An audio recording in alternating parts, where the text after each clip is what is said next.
¿Verdaderamente soy un discípulo de Jesucristo? ¿Sí o no? ¿Soy obediente a su palabra? ¿Sí o no? ¿Qué estoy obedeciendo? Porque yo puedo decir, sí, yo soy obediente a su palabra. Me cuesta, pero soy obediente a su palabra. ¿A qué palabra?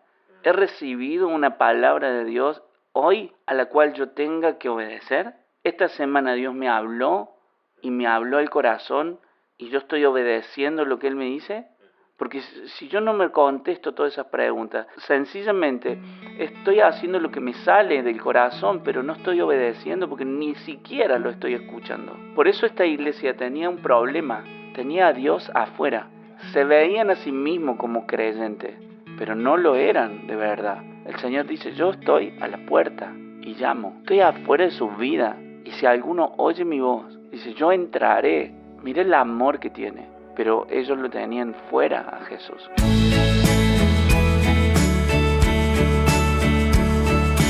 Bienvenidos, bienvenidas a este último capítulo de Inside, este podcast que empezamos ya hace varios meses con esta serie que terminó. ¿Cómo estás, Guille? ¿Cómo andás, amigo? Hola, negro, ¿cómo andás? ¿Cómo andás vos? ¿Cómo estás? Muy bien, estoy muy contento de haber caminado juntos este podcast. Hoy es el último capítulo de esta serie. De esta serie. Inside va a seguir en algún momento con otra serie. Me lo prometiste. El Señor nos tiene que confirmar la siguiente serie, nos tiene que confirmar cómo sigue esto. Bien. Pero hoy se cierra esta. ¿Sí? Hoy se cierra, tenemos el último capítulo de esta serie Maranata, que ha sido un tiempo muy especial donde Dios ha hablado a mi corazón personalmente. No sé el tuyo, negro, tal vez no.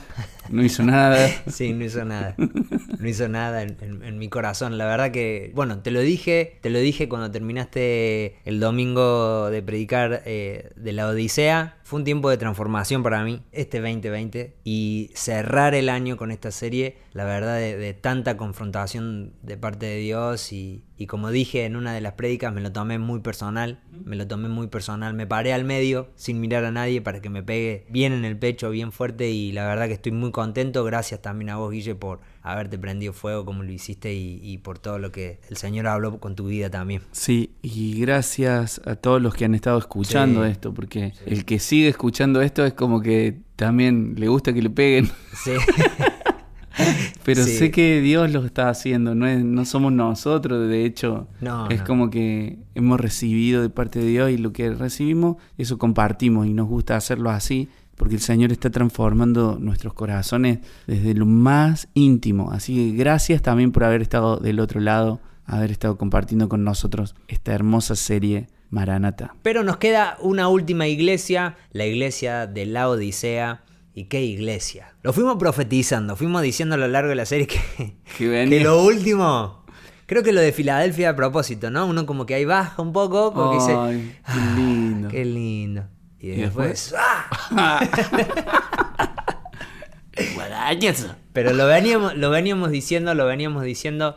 Y una entre las tantas cosas que me gustó era que esta iglesia, en un momento lo dijiste, ¿no? La carta a Colosenses también es la carta para la Odisea. Qué increíble que Pablo también les escribió y conocía a estas personas y todo este trasfondo, ¿no? Pablo había escrito una carta para Colosenses y dice, esta carta tiene que leerse también en la iglesia de la Odisea. Y si uno lee la carta a los Colosenses, tiene mucha correlación con la carta de Jesucristo a la Odisea. De hecho, la presentación de él es una presentación que antes ya le había escrito Pablo acerca de quién era este Jesús, que era el testigo fiel, el verdadero, el principio de la creación de Dios. Pablo ya les venía hablando acerca de que tuvieran en cuenta a Jesús y que nunca lo dejaran de lado en sus vidas. Es como si hubiera profetizado esto en algún momento. De pasar, ¿no? En algún momento se la van a mandar. Ahora, esta iglesia tenía un brillo especial, o por lo menos eso se veía de afuera, ¿no? Ellos creían que la rompían, porque había muchísima prosperidad en sus obras. Era una iglesia que se veía casi perfecta. Medio parecía a Sardis en cuanto a esto de que se veía viva, pero el Señor le estaba a punto de vomitar. Vos hiciste referencia a un concepto que la verdad que me quedé pensando y mucho, y lo usaste, pobre, al rey David, con la primavera espiritual. Yo empecé a pensar en esto, de por qué nosotros, los creyentes, vivimos a veces o estamos como en esta primavera espiritual, ¿no? Estamos todo el tiempo como seducidos por el Señor y seducidos por la carne y por el pecado. Y ahí estamos, ¿no? Un día una cosa y otro día otra cosa. Porque es a veces, siento que es algo que deseamos de todo corazón, estar bien. Cuando una persona a veces busca a Dios, nosotros a veces la confundimos y le decimos, no, bueno, cuando vos llegas a Jesús vas a estar bien. Claro. Pero no era el mensaje de los apóstoles. Esta mañana o ayer estaba leyendo la palabra y me topé con cómo ellos enseñaban el mensaje de salvación, los apóstoles. Y te leo Hechos capítulo 14, el versículo 21, y dice: después de predicar el evangelio en Derbe y ganar a muchos discípulos, regresaron a Listra, a Iconio y a Antioquía, donde fortalecieron a los discípulos y los animaron a seguir firmes en la fe. Y les decían que era necesario que entraran al reino de Dios después de pasar por muchas tribulaciones. Este era el mensaje de salvación. Y a veces nosotros hemos enseñado el mensaje de salvación, venga porque Dios te va a hacer la vida más fácil. Y esa es una idea de primavera espiritual, de decir, bueno, esa primavera de tenerlo todo, de conseguirlo todo, de que mi ministerio sea radiante, de que mi familia sea radiante, de que yo no tenga ningún problema, porque ahí estoy bendecido por Dios. Obviamente Dios trae bendición y trae gracia y trae reconciliación y trae paz al corazón del hombre. Pero este no es nuestro objetivo de vida. Nuestro objetivo de vida es ser discípulo de Jesucristo. Creo que vamos a vivir estas cosas cuando el Señor venga. Digo, esta transformación de todas las cosas y vivir en una paz constante y sin dolor, ¿no es cierto? Y sin ningún mal de por medio, sin nadie que nos engañe y demás. Ahora, este no es ese tiempo. No es ese tiempo. Hoy no es ese tiempo. Definitivamente no. Y cuando vos mencionabas recién lo que es la salvación, me gustaría meterme en una pregunta que creo que resonó durante toda la serie esta. Dale, negro. Y tiene que ver con, claro, y tiene que ver con que si la salvación se pierde, ¿no? Porque claro, al hablar de una salvación como la que estás hablando en este momento, creo que una muy distinta a la que nos han enseñado o hemos escuchado, o por lo menos lo que acabas de leer es muy distinto, Guille. Déjame que te lo diga ahí. Y esta es la respuesta que creemos, que fe hasta el fin es salvación eterna. Fe de 2 años es muerte eterna. Porque una fe verdadera es purificada y va madurando a lo largo de los años hasta ser semejante al Hijo de Dios. Por eso como resultado obtenemos la salvación eterna. No es salvación una fe que dura 2 años, se corta por 3 años, vuelve 1 año, se corta 1 año más y sigue practicando el mal y así sucesivamente. No podemos decir que las personas que viven así son creyentes y mucho menos que son salvas. Eso no tiene nada que ver con ser un creyente. Vivir de esa manera no tiene nada que ver con ser un discípulo de Cristo. Y 2 Juan 1:9 afirma esto que estamos diciendo. Porque dice así: todo el que se descarría y no permanece en la enseñanza de Cristo no tiene a Dios. El que permanece en la enseñanza de Cristo sí tiene al Padre y al Hijo. Más claro que eso me parece imposible. Entonces por ahí creo que deberíamos dejar de decir estas cosas como fulanito, fulanita se ha apartado. Porque según lo que Juan dice acá, es que este tipo de personas nunca tuvieron a Dios. No lo conocieron. Quizá conocieron un sistema de amigos, un grupo de gente piola, o la religión de sus padres, donde les costó vivir porque nunca hubo un arrepentimiento genuino, ni un corazón de fe, donde tomó una decisión por Cristo para toda su vida. Tal vez hubo ese engaño, y yo siento muchas veces que en nuestras iglesias, e incluyo a Viva también en esto, hemos sido muy laxos a la hora de presentar el Evangelio, que el Evangelio tiene que ver con un camino de renuncia, de arrepentimiento y de seguimiento a Cristo total, cueste lo que cueste. Permaneciendo en su amor, que permanecer en el amor, según el mismo Jesucristo, es obedecer sus mandamientos. Sí. Es un camino de obediencia. El Señor dice, si ustedes me aman, guarden mis mandamientos. Esta es una palabra de Jesús que parece a veces un poco bruta, un poco dura, un poco egoísta, no sé. Mis amigos hacen lo que yo les digo. Ustedes son mis amigos y hacen lo que yo les digo. Es fuerte lo que el Señor dice acá. Y a veces nosotros como que la amistad la tenemos... el amigote. Él me banca. O sea, yo me la mando hasta el cuadril. Acá está Jesús conmigo en el barro. Y el Señor está conmigo en el barro. Y eso es algo que nosotros tenemos que replantearnos en nuestra vida. Yo me lo he replanteado, negro. ¿Verdaderamente soy un discípulo de Jesucristo? ¿Sí o no? ¿Soy obediente a su palabra? ¿Sí o no? ¿Qué estoy obedeciendo? ¿Cuál? Porque yo puedo decir, sí, yo soy obediente a su palabra. Me cuesta, pero soy obediente a su palabra. ¿A qué palabra? ¿He recibido una palabra de Dios hoy a la cual yo tenga que obedecer? Esta semana Dios me habló y me habló el corazón y yo estoy obedeciendo lo que Él me dice.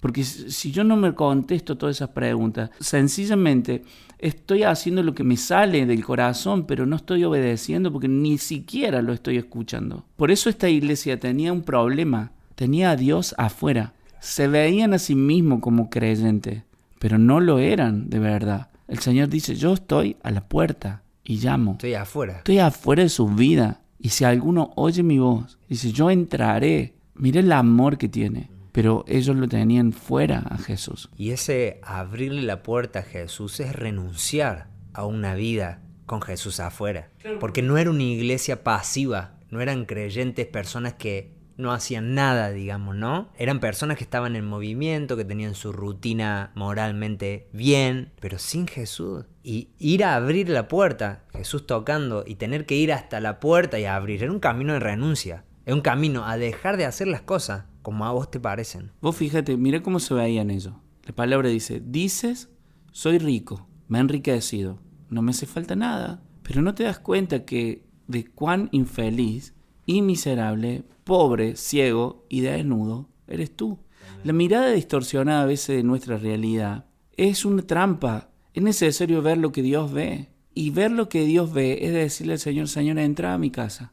Decime qué está bien, qué está mal. Señor, entra a mi iglesia. ¿Qué es lo que creo que ha hecho Navío este tiempo? Señor, entra a la iglesia.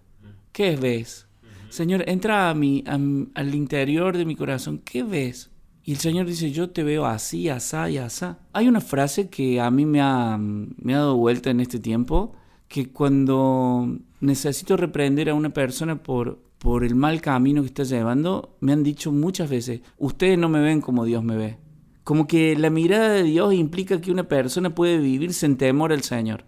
No, porque Dios me ve como su hijo y no le importa lo que haga, porque Él me mira, porque me ama. Piensan que Dios los está mirando de esa manera y Dios no es que te esté mirando con odio, que te va a matar, No, pero Dios te está mirando y necesita verte en la realidad de tu corazón. Y no es que Dios no te ame, porque Él dice, yo reprendo a quien amo. Pero a veces nosotros pensamos que Dios nos ve como una carmelita descalza llena de inocencia, cuando nuestra vida es una vida llena de pecado y no es así. Dios ve cómo estamos, de verdad. Dios te va anticipando, hay cosas que tenés que dejar, hijo. Hace mucho tiempo que las tendrías que haber dejado. Y bueno, claro, la desobediencia nos lleva a la miseria del pecado. Entonces, no es así como a veces pensamos. Si un hombre no vive de acuerdo con su identidad de hijo, está ofendiendo a Dios y necesita arrepentimiento. Dios no nos ve obedientes cuando nosotros no somos obedientes. Y entiendo que Dios tiene un diseño para nosotros que se manifiesta cuando Él derramó el Espíritu Santo que nos dio y que nos dio una nueva identidad. Y dice la palabra de Dios que nos regenera, es más, pone su gene en nuestro corazón. Pero hay que tener cuidado de cómo enseñamos y hablamos de este tema de identidad. Porque a veces las personas dicen, no, porque Dios me ve de otra manera, no como me ves vos. No, a ver, si hay algo que corregir, hay algo que corregir. Y Dios en este sentido, con todas las iglesias, ha sido determinante. Lo que pasa es que pienso, Guille, te escucho, y creo que hay algo que hemos sacado del partido, que nos hemos olvidado un poco, y es el trabajo que viene a hacer el Espíritu Santo en nosotros. El Espíritu Santo viene a hacernos como Cristo. Cuando el Padre nos mira a nosotros, nos está comparando con una sola persona, con Cristo. Y nosotros, Él nos mira y dice, se parece, no se parece. Punto final. Claro. Lo que pasa es que nosotros nos hemos estado comparando a veces con otras personas, con otros creyentes, con el pastor tanto, con el misionero tanto, ¿no? Ve, siempre ellos pecan, ¿no? Claro, mirá este callo, o este que está allá en otra ciudad y plantando una iglesia, le pasó a él. Y bueno, somos todos humanos. Somos todos humanos. Pecar vamos a pecar siempre. Estos son los pensamientos que se producen en la primavera espiritual, en esto que hablamos. Cuando estamos en el balcón de David, ¿sí? En el balcón del palacio, haciendo lo que no tenemos que hacer. Y no estamos entendiendo que el Espíritu Santo viene a hacer un solo trabajo, y es que vos, que estás escuchando esto, Guille que está al frente mío, y yo, seamos como Cristo. Por eso hablábamos la semana pasada esto de que hasta que todos lleguemos a la altura de la plenitud de Cristo, el Señor está pidiendo una novia, una esposa que le corresponda en pureza, que le corresponda en fortaleza, que le corresponda en sufrimiento, que le corresponda, mejor dicho, que le corresponda. Entonces, si nosotros no apuntamos a eso, si nosotros no vivimos en eso, siempre nos va a pasar lo de la Odisea. Creemos que estamos bien, pero el Señor nos está mirando de otra forma. Mira, negro, esto es amor de Dios. Amor de Dios es que nosotros seamos para Jesucristo. Que al mirarnos así, en esta situación, en esta desgracia, en esta condición, nos mire de tal forma que diga, lo voy a transformar, la voy a transformar hasta que sea ella o que sea él, partícipe de la iglesia, quien va a corresponder a Jesucristo en todo sentido. Exponernos a la limpieza de Dios es disfrutar del amor de Dios para con nosotros. Y yo siento que este es el camino que tenemos que seguir. Y en el camino que hemos empezado, y el camino que Dios nos está hablando, porque yo no me quiero perder de nada de lo que Él tiene para mí. Quiero la recompensa. Una cena íntima con el amado. Y mirá después de la cena. Y dice, el que salga vencedor, le daré el derecho de sentarse conmigo en mi trono, como también yo vencí y me senté con mi Padre en su trono. El que tenga oídos, que oiga lo que el Espíritu dice a las iglesias. Y yo pienso, ¿quién se sienta al lado del rey, la reina? Y el Señor dice, el que venza, el que no me deje afuera, el que quiera cenar conmigo, el que quiera intimar conmigo, a ese voy a ser mi esposa. Se va a sentar conmigo al lado de mi trono, la reina y el rey, junto con el Padre, la iglesia y Jesucristo, juntos reinando para siempre. Es muy profundo. No me dejes, dice el Señor, si vos me dejas, si vos haces tu vida, si vos te crees santo, si no me dejas que yo te pula, no te vas a poder sentar conmigo. Pero si vos haces esto, si vos abrís tu corazón, si vos dejas que yo te purifique, que te santifique, si vos dejas que yo te corresponda, que vos seas esa digna de sentarse al lado mío, te vas a sentar al lado mío y vas a gobernar conmigo. Esta recompensa es la más maravillosa de todas, la recompensa de todas las iglesias. ¿Te das cuenta de eso? No hay recompensa como esta, como tampoco hay reprensión como esta. Quiero en este último capítulo abrir mi corazón un poco. En estos meses el Señor me ha dicho y ha sido claro conmigo, basta con la ira, basta con el enojo. Algo que yo he vivido desde que tengo memoria, en mi casa, en mi familia donde crecí. Tengo una imagen en mi cabeza, con 8 años yo frenando a mi papá para que no le pegue a mi mamá. Y yo crecí en un ambiente así, de palabras fuertes, de una olla hirviendo todo el tiempo, de 2 personas que se irritaban todo el tiempo. Ahora, cuando yo fui creciendo me di cuenta que todo eso estaba en mí. Y en este tiempo que tuvimos que estar encerrados en mi casa, el Señor me mostró claramente que eso todavía estaba en mí. Y el Señor me ha dicho, basta. Y ahora yo quiero decirte esto. Yo me siento animado y sé que esto no va a existir. Se va a erradicar completamente de mi hogar y de la vida de mi esposa y de mi hija y de mi vida por una sola razón. Porque sé que el amor de Dios consiste en que derramó su espíritu sobre mí y que Él va a hacer la obra a medida que yo abra esa puerta. A medida que vos dejes que la obediencia sea tu manera de vivir. Y yo no tengo más ganas de estar en una primavera con esto. Bueno, juguetear. Si hay algo que me va a calentar y me va a irritar, voy a explotar. Me ha hecho mucho daño en mi vida, será así, durante mucho tiempo. Pero hoy es tiempo de ser valiente y de obedecer hasta el fin. En todo lo que el Señor nos está diciendo, basta. Si Él nos dice basta, yo he aprendido algo. Es porque se puede cortar con eso, para siempre. Y esto tiene que ver mucho, negro. Me encanta que hayas compartido esto porque cada testimonio tiene mucho poder en la vida de los demás. Yo compartí esto. El Señor me dijo, basta de los celos, de la envidia. Y yo decía, ¿cuál? ¿Esto está en mí? Nunca estuvo. Pero cuando uno dice, Señor, a ver si estuvo. Y sí estaba. ¿Y sabes qué? No me hace falta que venga nadie para liberarme. ¿Sabes lo que me hace falta? Un corazón obediente. Nada más. Basta. ¿Y yo qué le digo al Señor? Bueno, basta. El espíritu que puso en mí dice que tiene la capacidad de tener dominio propio, de tener amor, de tener poder. Él me dio el poder, Él me dio el amor para hacerlo y Él me dio el dominio propio. Ya está, creo que ese Espíritu Santo habita en mí. Y como creo que también tengo la capacidad para obedecer. Se acabó. Se acabó. Creo que nosotros tenemos que erradicar de nuestra vida y de nuestra enseñanza el coqueteo con el pecado, esta gotera. Bueno, hay cosas, hay pecados y pecados, ¿no? Imagínate si cuando Jesús llegaba a la casa de Zaqueo le hubiera dicho, bueno, a ver, si me ora Pedro en una de esas, yo voy a poder devolver la plata que robé, voy a poder dar la mitad de mis bienes a los pobres. No pasó nada. La presencia de Jesús en su vida, no se habla de ninguna oración acá, ¿eh? Mira lo que le dice el Señor, quiero cenar con vos. Y la entrada misma de Jesús en nuestras vidas implica la transformación total de nuestro corazón y la entrega total de todas nuestras miserias y de nuestras cosas, el abrir nuestro corazón, el mostrar quiénes realmente nosotros somos. Y la presencia misma de Jesús nos ayuda a tomar decisiones que son simplemente de abrazar a Él, de desechar el pecado y de vivir una vida de obediencia. Bueno, llegamos al final de esta serie, al final de este capítulo. Qué lindo haber transitado todo este tiempo juntos hablando acerca de esto. Está el fantasma de modo fuego dando vueltas. Se siente así como que no volvemos a abrir más esto así de inside, pero está acá dando vueltas, se ve así el fantasma de modo fuego dando vueltas, pero algo me dicen muy en el fondo, pero ¿sabes qué pasa, señor? Que este tiempo ha tomado el timón el Señor. Entonces nosotros tenemos que ir al Señor para preguntarle. Entonces hoy nosotros le podemos decir, vamos a volver con otra serie, y hace la promesa de un político. Sí. De acá a la China campaña, y usted nos va a aplaudir y nos va a decir, qué lindo, esperamos la segunda temporada. Pero lo cierto es que el Señor sabemos. Nos tiene que decir. Sí, no sabemos.